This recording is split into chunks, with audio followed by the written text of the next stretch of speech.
This is where I'm getting started, and it's in the world of politics because it's making news. On Wednesday, GOP presidential nominee Donald Trump made an appearance at the National Association of Black Journalists Conference, that's the NABJ, where he sat down for an interview moderated by ABC News correspondent Rachel Scott, Fox News host Harris Faulkner, and Semaphore reporter Kadia Goba.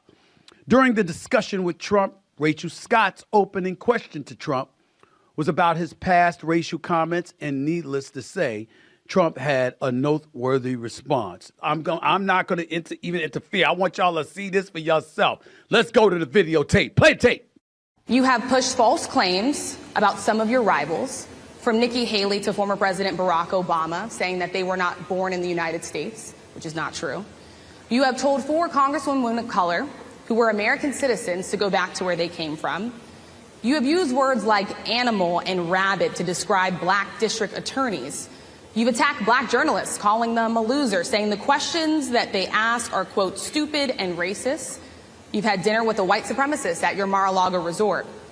So my question, sir, now that you are asking black supporters to vote for you, why should black voters trust you after you have used language like that? Well, first of all, I don't think I've ever been asked a question in such a horrible manner. First question.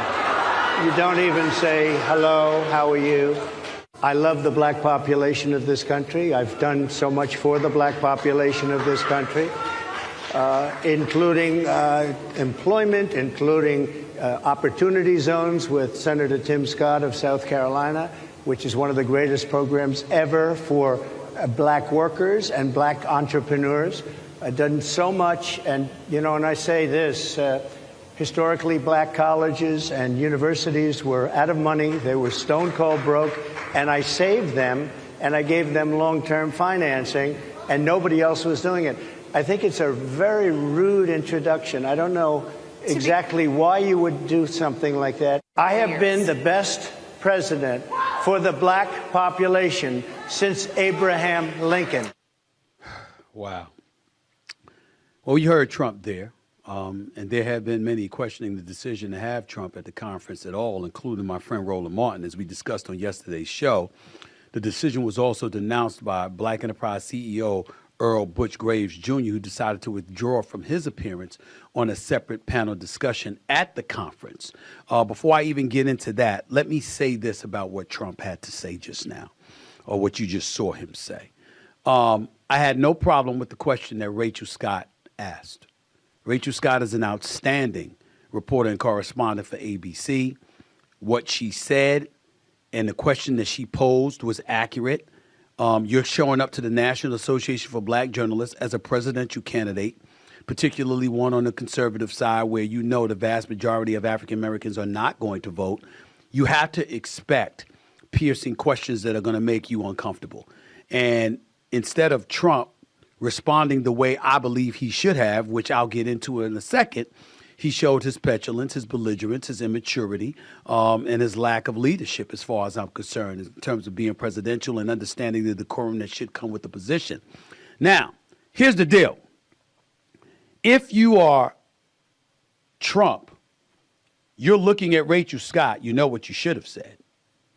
What you should have brought up was some of the things you tried to allude to. You know, when you think about Trump's economic policies and how it helped black voters in his first term, there's a lot of people that make that argument about him. There's a lot of people that say that the economy was thriving before COVID came about. They talked about that. They talked about how he should compare his record against the Biden record, particularly with inflation ravaging our country at this particular moment in time. They talked about that. He also should have talked about more specifically what he's done for historically black colleges and universities. I know Roland Martin alluded to him potentially not telling the truth about that, but Trump should have made his case. Okay, he should have made his case if there was a case to make, okay? He should have talked about low inflation during his term. He should have talked about the economy being robust, okay? He should have talked about border control and how open borders, which has taken place since the Biden administration has taken office, is something that we've all lamented since 10.5 million immigrants have crossed the United States borders illegally. We should have talked about those things. And all you had to do was answer the damn question. But instead, he's like, you didn't even say hello, how are you, and all of this other stuff. I mean, come on. Come on now. And then, and see, this is the thing that bothers me too. Because I'm watching Harris Faulkner on Fox News. I'm not going to denigrate and disrespect her. But I watched her on Fox News this afternoon, the day after this panel discussion took place, or this discussion with the former president took place. And there were 3 panelists. There were 3 moderators. Harris Faulkner was one of them. And she's sitting up there talking about how it didn't go the way that it was supposed to go, and watching Trump's deputy communications director, I forgot her name, lambasting Rachel Scott and Goba, and talked about they were unprofessional. How were they unprofessional? How were they unprofessional? Harris Faulkner, you were up there with them. I understand that you're working at Fox News and you don't necessarily want to go after former President Donald Trump the way Bret Baier may have when he asked him very poignant questions. Go back to Fox News from a year ago or so. Watch Bret Baier's interview with Donald Trump and the questions he asked the former president, especially when he picked him apart on how Trump proclaims to hire great people to work for him, yet numerous people that used to work for him wouldn't endorse him, and he called them all types of names, all over the place, like 10, 11 different people. And Bret Baier dissected it with a fine-tooth comb, used this quote, said what he said about each individual, and asked them the question. Rachel Scott pretty much did the same thing. What's the problem? And if you're Harris Faulkner, how you going to let anybody go up there and talk about your colleague like that when you know they didn't do anything wrong? Asking tough questions is not a crime, especially coming from members of the Fourth Estate. That's what we're supposed to be doing. And he knew in advance what was coming. Now, major props to Donald Trump, because he's the first Republican candidate, if I can recall, to show up at the NABJ. Yes, they've interviewed candidates before, but it was usually via satellite. It wasn't them showing up in person. He showed up in person, albeit at 12 o'clock Central Standard Time on a Wednesday, which is the first day, which is when most people wouldn't be there. Fine, fair enough, though. He showed up. He showed up. But I think that he dropped the ball and he missed an opportunity. And why did he miss an opportunity? Because instead of showing his knowledge as the former president, what he was privy to, and the information that could have debunked or knocked down some of the accusations that were being thrown against him, in his estimation, he went to the same old, his petulant route. I mean, it's very rude, very nasty. Now, we can't sit up there and point to racism. Why can't we point to racism? You know why? Because Rachel Scott asked the question when Caitlin Collins for CNN was asking him question when she interviewed him one-on-one in front of a town hall. He called her questions nasty and rude. He's turned against anybody. If you ain't pro-Trump, you anti-Trump. And he acts the same petulant, belligerent, disrespectful, rude, immature way towards everyone. He's equal opportunity. So when you bring up race, all white folks are going to do, or anybody who supports him is going to do, is show the litany of other people he said the same thing about who don't happen to be black. That ain't the argument to make against him. It really, really isn't. But having said all of that, he still handled it wrong. He still missed an opportunity. And just a couple of weeks after a failed assassination attempt against him, where he had the ultimate visual with the American flag behind him while Secret Service agents surrounded him, while he raised his fist and talked about fight, fight, fight, while blood was trickling down his ear and the right side of his face. He had it all. And all he had to do was chill and try to be presidential and let other people spew their rhetoric. But he didn't do it. He didn't do it at all. And as a result, now we're back to talking about that Trump that we wanted out of office because he was too divisive. And we can't, and this is where I'm disgusted. I'm personally disgusted by Trump because I wanted him to take advantage of the moment to force us all to look at his policies and how he governed and juxtapose that to how Kamala Harris would govern based on some of the policies she may have supported, so we can decide what is best for America. But we don't get to do that now. And we don't get to do that because when he acts like that, we know how divisive he's going to be. We suspect he's going to be on a revenge tour. We don't know if he'll govern because of it. Okay, then we hear about Project 2025, which is really about the Heritage Foundation and some of their ideas as it pertains to a conservative movement that they've been putting out there for conservative pundits and elected officials to follow. And we're going to bring that up, okay? And we're going to speculate about what role Trump plays because some of his former employees and what have you were people that were working on Project 2025. And even though that's a political issue, and I'm all for discussing that as we already have on this show, my problem with it is that we don't get into the real issues. I'm not talking about Project 2025 there. I'm talking about his behavior and how that's the focus instead of what he has to offer the black community compared to what Kamala Harris would offer.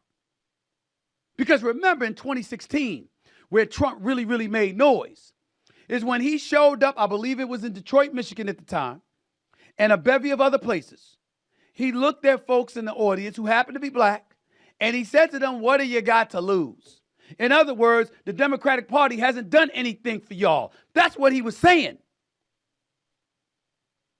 And yeah, some people saying, so one minute he gets 6% of the vote. And then in 2020, he gets 8% of the black vote. And they were speculating that now it could grow to 18 to 20% for this election. And then he acts like that, and then you find yourself saying, oh, hell no.